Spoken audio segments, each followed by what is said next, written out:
Welcome to the Bible in the News. During the past 2 weeks, Russia has made a surprise military move into the Middle East, bringing planes, helicopters, tanks, and troops into active service in Syria. This past week, White House Press Secretary John Earnest made the following statement. The United States is concerned by reports that Russia may have deployed additional military personnel and aircraft to Syria, precisely because it's difficult to decipher their intentions. These steps could lead to greater loss of life.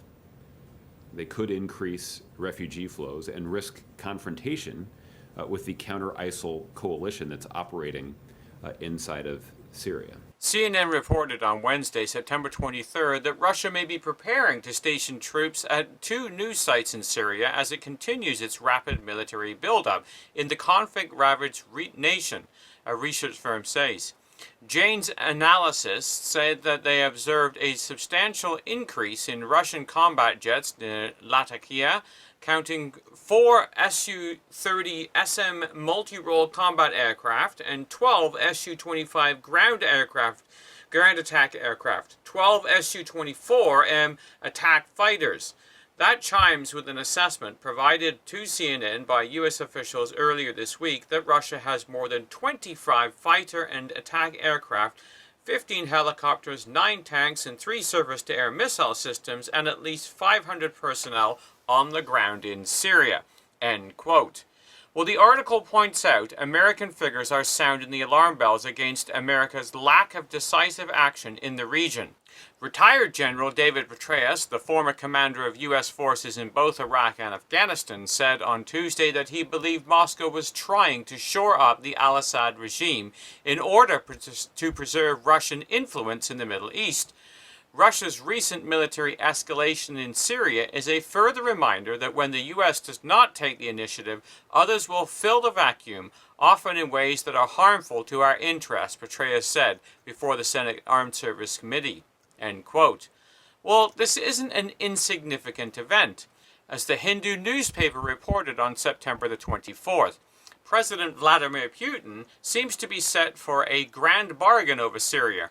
Going by reports from U.S. officials and satellite images released by various organizations, including private intelligence companies, Russia has sent offensive aircraft, advanced tanks, and hundreds of troops to Syria to defend the regime of President Bashar al-Assad, its ally. The deployment, which represents the largest overseas military presence for Russia since the collapse of the Soviet Union, indicates Moscow is preparing for its first major military offensive outside its neighborhood since Soviet troops withdrew from Afghanistan in 1989. End quote. While commenting on the significance of this move, the article stated, "This war is not just one between a ruthless dictator and his opponents, it's a complex geopolitical confrontation in which several countries are involved directly or through proxies. The question is whether the 2 powerful groups, the West and its Gulf allies, and the Russian-Iran-Syria trio can find common ground on Syria." End quote. Well, it's very interesting that the writer should identify the groups along scriptural designations, defining them as the West and its Gulf allies, which the scriptures indicate as the powers of the king of the south in Daniel, and in Ezekiel 38 verse 13 define them as Sheba and Dedan and the merchants of Tarshish with all the young lions thereof. The other power block described in the article is the Russian-Iran-Syria trio, which is also indicated in Daniel as the king of the north, and in Ezekiel 38, using the New King James Version, as Son of man, set your face against Gog, the land of Magog, the prince of Rosh, or Russia, Meshech, which is Moscow, and Tubal, or the Tobolsk region, and prophesy against him. Along with, verse 5, Persia, which is Iran, Ethiopia, and Libya with them, all of them with shield and helmet. Well, the West seems surprised that Russia is all of a sudden bringing its forces into the region. The Huffington Post carried an article on September 9th entitled "The Surprising Resurgence of Russia as a Great Power," where it stated, "One of the greatest surprises of all has been the sudden rebirth of Russian power under President Vladimir Putin.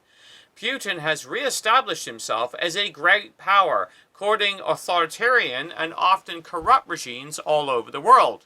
With its strong military capabilities, Eurasian geographical location, capable leadership, conservative nationalism, and recitation of old Cold War relationships, Russia has become a major player in the world. Alone among the major global powers, Russia is on the offensive and willing to intervene to help its allies." End quote. Well, the world has been caught completely by surprise, yet the scriptures warn otherwise, and Bible believers should be well aware that we are heading toward the final conflict that will see Russia's invasion of the Middle East. We read in 1 Thessalonians 5, verses 1 to 4, "Of the times and seasons, brethren, you have no need that I write unto you, for yourselves know perfectly that the day of the Lord so cometh as a thief in the night. For when they shall say, Peace and safety, then sudden destruction cometh upon them, as travail upon a woman with child, and they shall not escape. But ye, brethren, are not in darkness, that that day should overtake you as a thief." Well, how big is the threat? Many politicians have been celebrating the demise of the Soviet Union, believing the Cold War adversary was defunct. America has been able to assert its role in the vacuum since 1989. However, America is now pulling back from the region, and Russia is awakening and moving in. It isn't eager Bible prophecy enthusiasts who are sounding the alarm bell. Listen to American brass. Here's Ashton Carter, American Secretary of Defense. Vladimir Putin's Russia behaves in many respects as, in some respects, and in very important respects, as an antagonist. That is new. That is something, therefore, that we need to adjust to and counter. Russia poses existential threat to the United States by virtue simply of the size of the nuclear arsenal that it's had. Mr. Carter is not alone in his assessment.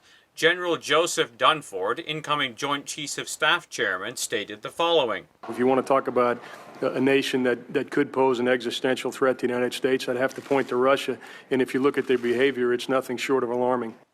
Added to this is General Mark Miley, U.S. Army Chief of Staff. I would put Russia right now from a military perspective as the number one threat.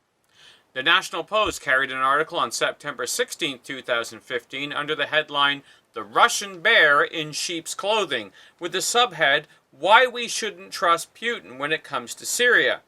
Even the newspapers can see the mask on the face of the peace-loving Putin, who claims to be fighting terrorism for altruistic and humane reasons. Analysts all over the world are scurrying to explain why Russia is moving into the area. The Bible clearly states that it is God who will draw Russia down. We read in Ezekiel 38, verses 4 to 5, "I will turn thee back, put hooks in thy jaws, and I will bring thee forth. And all thine army, horses and horsemen, all of them clothed with all sorts of armor, even a great company with bucklers and shields, all of them handling swords, Persia, Ethiopia, Libya with them, all of them with shield and helmet." And the motive is partly economic. For we read in verse 12, "To take a spoil, and to take a prey, to turn thine hand upon the desolate places that are now inhabited, and upon the people that are gathered out of the nations, which have gotten cattle and goods, and dwell in the midst of the land." Well, it's interesting to read the analysis of Russia's current move in light of the scripture. Yaroslav Trofimov, writing for the Washington Post on Thursday, September the 24th, stated, "Russia's return to the Middle East with its lightning military deployment to Syria has rekindled memories of the Cold War when Moscow and Washington confronted each other across the region. An opportunistic pursuit of national interest lies at the heart of Russia's Middle Eastern strategy. Atop them is the goal of reviving Russia's economy, dependent on energy exports, and hit by the double whammy of cheap oil and Western economic sanctions imposed after last year's invasion of the Ukraine. The Soviet Union was an ideological empire locked in a global confrontation with the West. Russia today is not trying to spread its own model of life, in part because there is no such model, said a professor at the Moscow State Institute for International Relations who is close to the Russian leadership. What's happening now, he said, is Russia pragmatically pursuing its interests. For Russia, the fall of oil prices represents an immediate threat to national security, said Pavlev Bayev, a professor at the Peace Research Institute in Oslo and a former Soviet academic. The only thing that can push up the price of oil is the development of the Middle East conflicts. That's why it's in Russia's fundamental interest for the region to remain unstable. End quote. This pragmatic pursuit of its interests is exactly the picture painted by Ezekiel as drawing Russia into the region, gathering its company to take a spoil and a prey. Michael Oren, author of the book 6 Days in Jude, made similar observations about the 1967 and 1973 wars. He wrote, "The Soviets appear to want to maintain a low boil in the Middle East, aiming for tension without explosion, for small rather than big trouble." Page 43. We see a similar issue going on today. The other factor that has come out in the news this past week is the goal of Russia in guarding its geostrategic interests in the region. Russia is propping up the dictatorship of Bashar al-Assad and supporting Iran in the region. The Huffington Post commented, "Alone among the major global powers, Russia is on the offensive and willing to intervene to help its allies. The United States, under President Obama, is staging a semi-withdrawal from key areas of the world. Syrian President Bashar al-Assad owes his survival to $4.5 billion of Russian military as well as Iranian help. Russia played a key role in ensuring a lenient nuclear deal for Iran. Russia is the main weapon supplier to Iran and will build more nuclear power plants like Bushehr." End quote.